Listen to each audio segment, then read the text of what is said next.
दोस्तों नमस्कार। न- हम लगातार आपसे बातें करते रहे हैं। चालू है।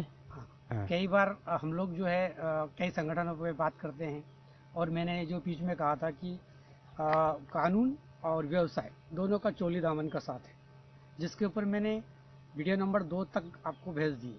दोस्तों, जब भी हम बात करते हैं तो उस बात में हमेशा ध्यान रखें कि मैंने जो आपसे चर्चा की, मैंने कानून के बारे में बताया कि कानून का और इसका चोली दामन का साथ है, तो वो सारे उदाहरण के साथ मैंने आपको बताया कि ये इसका उदाहरण, ये इसका उदाहरण। अब मैं एक घटना और आपको करना चाहता हूँ जो लगभग मेरे ही टाइम पर बीती हुई। एक फाइनेंस था, फाइनेंस लगभग 1 करोड़ रुपए का था, जो जिस फाइनेंस के लिए सीजीटी एमएसएमई गवर्नमेंट की जो फ्री स्कीम है उसके अंदर मैंने उसको करवाया था। प्रमोटर ने उस कारखाने को लगाया, कारखाने में मशीनें आई, चली, 2 साल तक वो कारखाना चला। लेकिन उसके बाद जैसे आपको पता है कि नोटबंदी और जीएसटी और ऐसे बहुत सारी घटनाएं हुई, हो सकता है उस व्यक्ति ने कारखाना चलाने में सक्षम नहीं रहा हो और वो कारखाना डूब गया। मशीनें वैसी की वैसी रखी हुई थी, लेकिन बैंक ने उसकी पूरी इन्वेस्टिगेशन की उनके विजिलेंस डिपार्टमेंट से, और विजिलेंस डिपार्टमेंट ने जब इन्वेस्टिगेशन पूरी की, उस इन्वेस्टिगेशन के दौरान उनको पाया कि उन्होंने, मुझे लगता है कि पूरा प्रमोटर को दबाव बनाने के लिए, या जो आर्किटेक्ट है या उसके जो वकील है या जो कंसल्टेंट है उनके ऊपर दबाव बनाने के लिए, उन्होंने जो विजिलेंस डिपार्टमेंट ने प्रकरण तैयार किया वो पूरी तरीके से गलत रूप से तैयार किया। नंबर एक, जैसे मैं बताता हूँ, मशीन आई थी, लेकिन उन्होंने पूरी घटना के अंदर लिखा है कि मशीनें नहीं पाई गई। घटना नंबर 2, उन्होंने लिखा कि वहाँ ज़मीन भी नहीं थी, जबकि ज़मीन के पेपर्स हैं, बिल्स हैं, पेमेंट भुगतान हुआ वो है। तीसरा, उनका ये कहना है कि जिसने मशीन बेची वही गलत था, जबकि उसका भी आज भी कारखाना लगा हुआ है। साथ में उसी के अकाउंट्स में पेमेंट गया, उसके अकाउंट से सब कुछ लेन देन हुआ, उसके अकाउंट से ही ये सारी चीज़ें हुई। बैंक ने पूरा पुटअप, बैंक को पूरा पुटअप किया जा रहा है, लेकिन बैंक ने इन्वेस्टिगेशन के दौरान पूरी तरीके से उसको फ्रॉड साबित किया और उलझाया किसको? कंसल्टेंट। क्यों?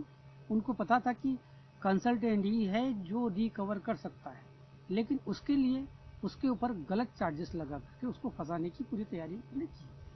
जबकि कंसल्टेंट पूरा साबित करने को तैयार है कि भाई मशीन आई थी, प्रमोटर है, बेचने वाला है। हाँ, पेमेंट में हम लोगों ने उनकी मदद की थी।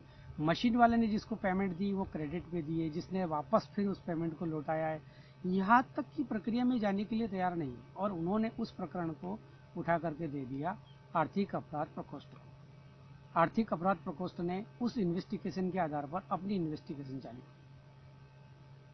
बताता हूँ कि आज भी वो इन्वेस्टिगेशन चल रही है, लेकिन इन्वेस्टिगेशन की जो दशा है वो बहुत गलत तरीके से जा रही है। या तो इस इन्वेस्टिगेशन में कोर्ट में जाके मदद मिलेगी, या कोई अच्छा तरीके से अगर उसकी इन्वेस्टिगेशन जाए तो मदद मिलेगी, लेकिन मुझे पूर्णतः विश्वास है कि इन्वेस्टिगेशन ठीक से नहीं जा सकती। अगर इन्वेस्टिगेशन ठीक से जाएगी तो प्रमोटर के ऊपर, मशीन विक्रेता के ऊपर, आर्किटेक्ट के ऊपर और कंसल्टेंट के ऊपर दबाव नहीं बनाया जा सकता। इसलिए उन्होंने इन्वेस्टिगेशन को ही मोड़ दिया, इन्वेस्टिगेशन को फ्रॉड की तरफ ले गए। फ्रॉड में 420, 419, 471 ऐसी बहुत सारी जो फ्रॉड की धाराएं होती है, उस धाराओं के तहत उसकी इन्वेस्टिगेशन हो रही है। उसमें पूर्णतः साबित हो रहा है कि ये पेमेंट जो है ट्रांसफ़र हुआ मशीन वाले के नाम, मशीन वाले के नाम से मिलने वालों के नाम पे आया, और मिलने वालों ने इस राशि का गमन किया है और ये राशि अपने निजी काम में उपयोग किया है। पूरी तरीके से फ्रॉड हुआ, जबकि उस इन्वेस्टिगेशन का सही रूप क्या है? लोन हुआ, डिस्बर्समेंट हुआ, मशीन वाले के खाते में गया, मशीन वाले ने मशीन सप्लाई की, बैंक ने विजिट किया, मशीन के जो फोटो उसके ऊपर बैंक मैनेजर के साइन है। उसके बाद उस घटना के ऊपर उन्होंने जो चलता हुआ प्लांट लगा हुआ दिखाया, जहाँ पे किराएनामा है उस ज़मीन के पेपर्स, और बाद में जहाँ मशीन ट्रांसफ़र हुई उसके पेपर्स, जब चला उस दौरान बिजली का बिल, और जहाँ माल बिका वो सारी जानकारी इनको दी जा रही है। प्रमोटर ने भी उपस्थित होकर के अपने बयान दिए हैं, लेकिन आप समझ रहे हैं कि फ्रॉड होता नहीं है।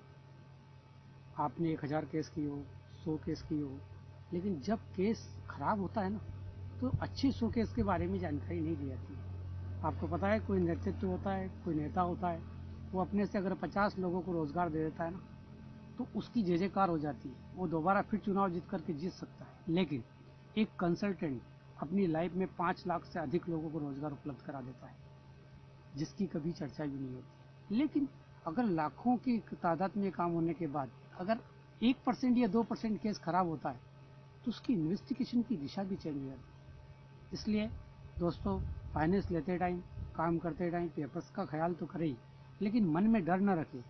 ये कानून और धंधा, इन दोनों का चोली दामन का साथ है और ये साथ रहेगा। अब ये है कि आप अपनी बात को सही तरीके से रखें।